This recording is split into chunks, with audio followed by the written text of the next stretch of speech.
So welcome to my new series on how you can get a job that'll help you move abroad. This is great for people who are interested in leaving the US but aren't really sure how to get started, especially those of you who need to find a job to be able to finance your lifestyle once you move abroad.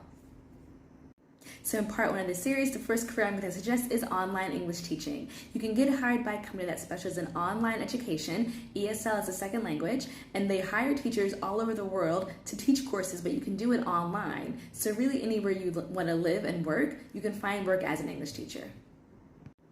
You do have to be certified, but you can take those tests in a matter of weeks and then start applying for jobs. And I'm really some of the websites where you can find teaching English abroad jobs on the screen right now. Hope this helps, and stay tuned for part two.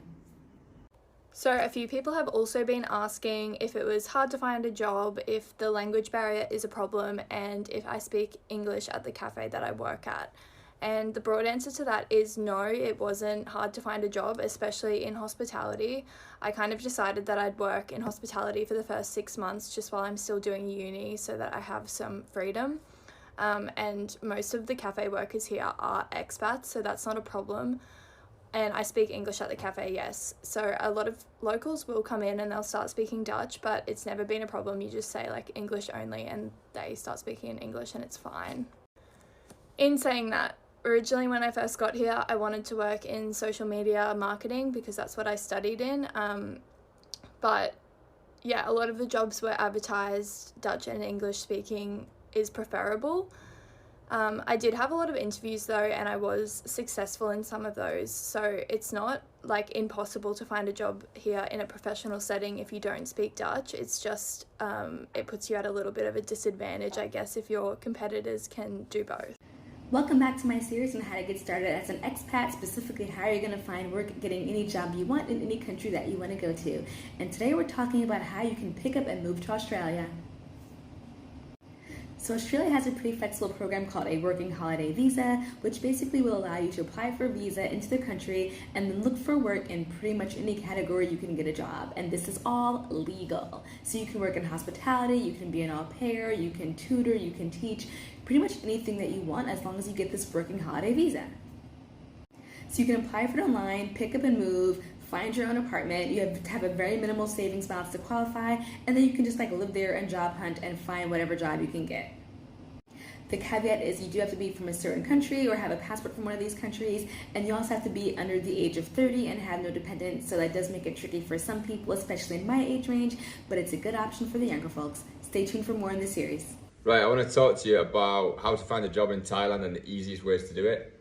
So the first one is, obviously, if you're specialised in a skill, find the companies that employ people within that skill set and apply directly and take it from there.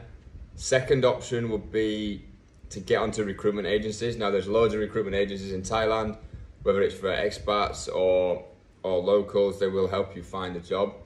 And the third one, and my favourite one, would be to come out here on holiday for 1 month, 2 months, 3 months, and get out and about, meet people in the pubs, restaurants, bars, find out how they got their job, what they're doing, because the best way to get good jobs in here with good connections is to meet the right people. Even though I came out here, the reason I came out here with a job is because I knew somebody that was working here, and every job I've had since then has been through a good connection to have, who either wanted me to go and work for them or I asked to go and work for them. So they're the three best ways to find a job here. Now, when it comes to saving money is highly important if you are looking to begin the steps of moving abroad, right?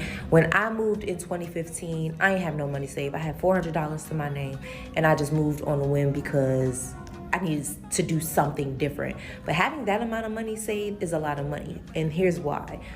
If you move to somewhere like Mexico where the dollar is 20 to the peso, meaning that you take that 10,000, you multiply that by 20, you're doing extremely well, especially with the cost of living being so much lower.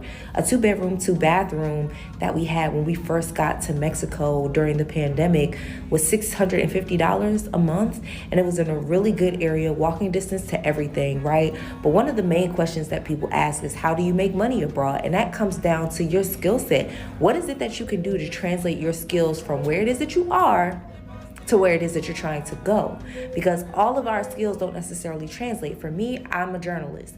I was freelance writing for many years, and I was able to translate those skills from where it is that I was to where it is that we were going, wherever it is that we were going in the world. So I didn't necessarily need to worry about, my bad y'all, I thought it stopped recording. Anyway, so I didn't necessarily need to figure out too much in translating my skills because I was working digitally. I was working for online brands or printed brands, but I was getting paid virtually. And so everything that I was doing was online. In terms of my husband was an American football coach. He coached American football since 2013 in 9 different countries. And so they would fly him out, they would pay his salary monthly, and they would pay for his accommodation. So he didn't have to come out of pocket for any of those things. His skill set was able to translate abroad. Now, when COVID hit, it was a matter of, okay, clearly nobody's playing football. There's no sports happening. People aren't gathering. How does he translate those skills? What are the next set of skills that he can have to turn his career digitally? And ultimately, that's what it comes down to. If you can't do an actual thing that requires you to be physically in a place, like teaching, when I first moved abroad, I taught. I hated it, but it was something to make me money until I could figure out what my next steps were and how I could translate my communications degree into a life abroad. And I was able to do that through freelance writing. But if you can't translate necessarily driving or doing something like that, like Uber or whatever the case may be, because local people are obviously doing those types of jobs, then you need to figure out what other skill set you have that you can bring to another area of the world that can make you some money. And 9.5 times out of 10, it's going to be something online. So figure out what that is and see where it is that you can translate and make. I want to respond to this comment. The new American dream is to leave. I 1000% agree with this because I moved from California to Dubai. Best decision I've made, because the American dream that we were taught as kids does not exist anymore. So for example, we were told to go to school, get a degree, buy a house. How are we going to do that today? I'm from San Francisco, and the average house in San Francisco right now is $1.2 million.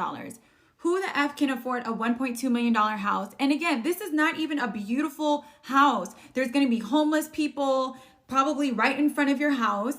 People are gonna be breaking into your car. It's so dirty, it's so disgusting. It's not safe. Like, who wants to live like that? I'm sorry, I have to leave, and I'm glad I did.